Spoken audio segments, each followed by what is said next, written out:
Bob Beers is clearly frustrated over how the Bruins played that. Did anything strike you there, Murray? No.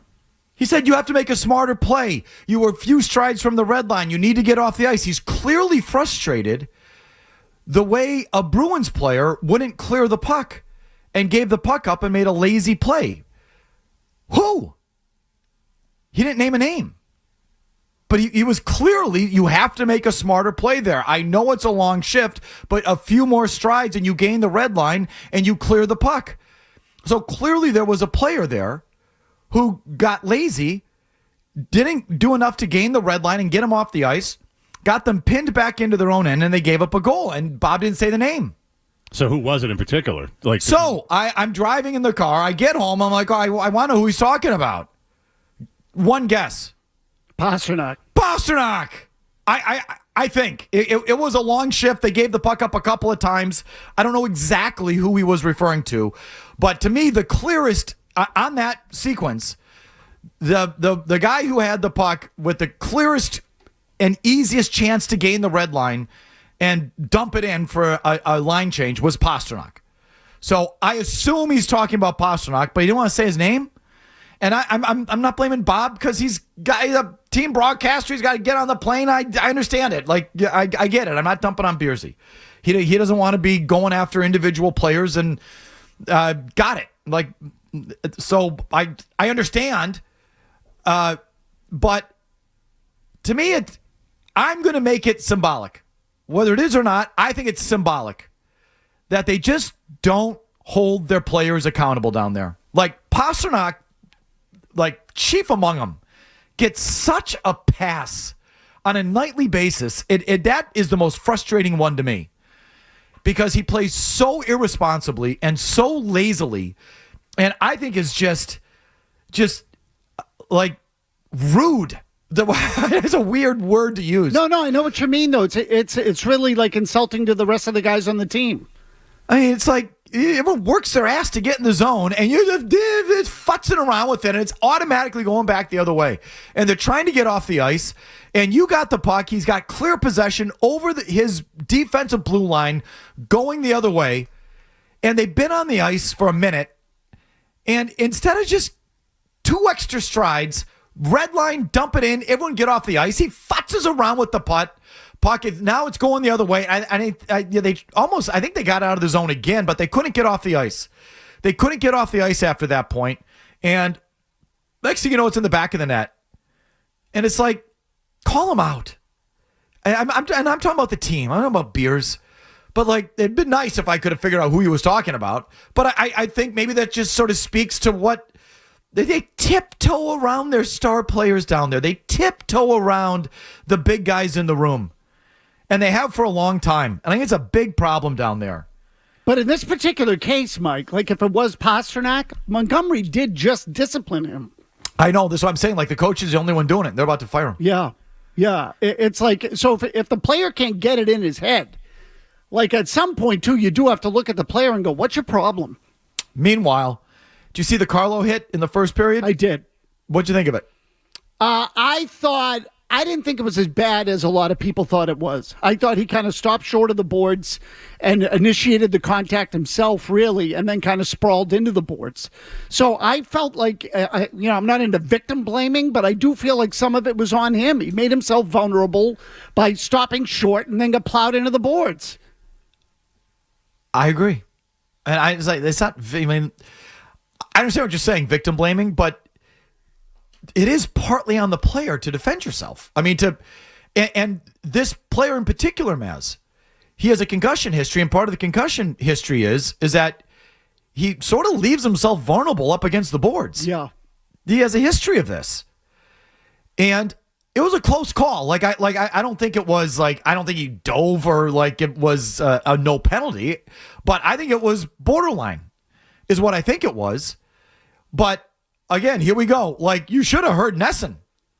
Did the Nesson guys, did they call 911? Do we do they call the Crown in Montreal? Do we have the gendarme on alert? It's right. To listen to the Nesson guys, you would have thought that the Texas State Police should have been outside the locker room ready to arrest Jamie Benn.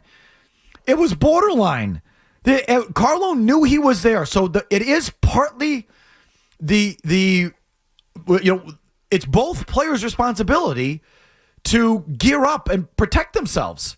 I mean, speaking of the Canadians, they do this crap all the time. They're the masters at it. They get up along the boards, they sense the guy coming from behind them, they feel the contact and splat.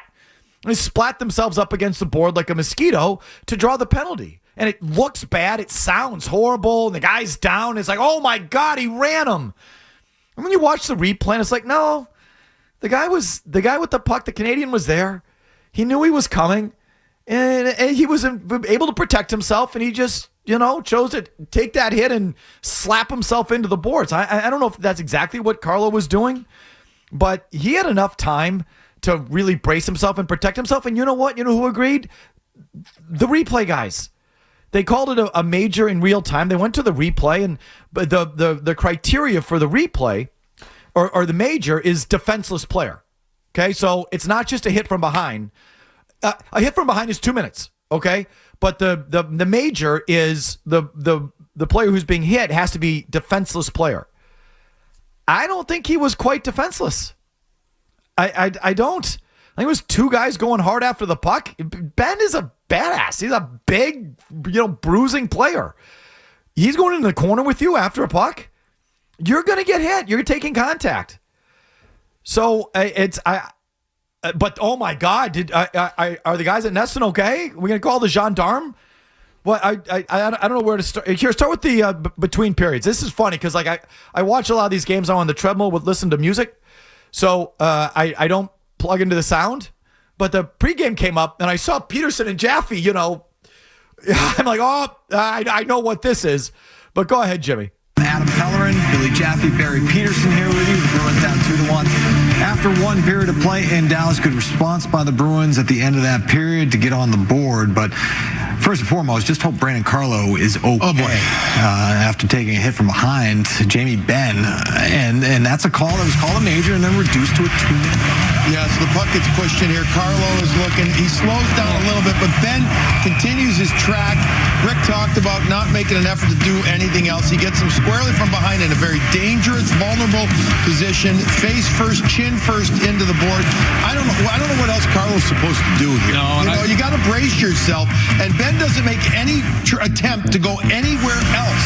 So I'm trying to figure out what if they're saying, well, how is that Carlo?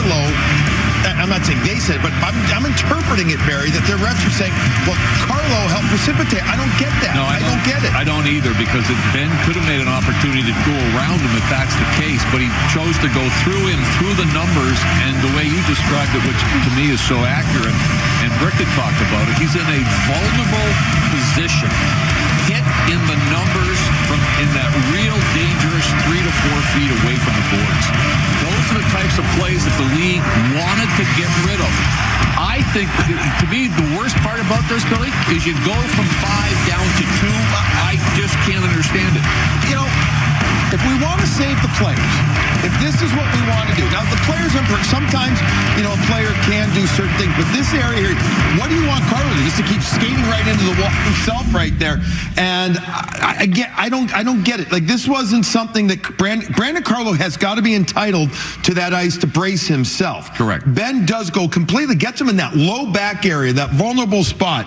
I don't know why that wasn't. We protect the goalies when there's a guy coming to the front of the net tapping them like that. But yet that's not called a major right there. League needs to relook at that. And those are the ones we can stop it there, Jimmy. So he's got a point there. Like, I think they're too ticky-tack with the goalie stuff. I mean, that's fair. But the outrage there. I mean, Carlo could have played the puck closer to the boards. He chose to sort of stop short, engage Ben there, and Ben's a big guy who's not going to pass up the hit. I mean, everyone knows how that guy plays. So it's like, I don't think he was defenseless. Yeah, he stopped short again. Like, it's almost the equivalent of, if you're on the highway and you jam on the brakes and the guy behind you slams into you. Yeah. Like, in some ways, you're like, well, what'd you slam on the brakes for? if you stop that short, and I understand, rules of the road, they don't necessarily apply in this case, but he had more room. He could have done more to protect himself a little bit on that play. The only good thing that happened in that sequence, to me, is that Zadorov then, decided to tangle with Ben.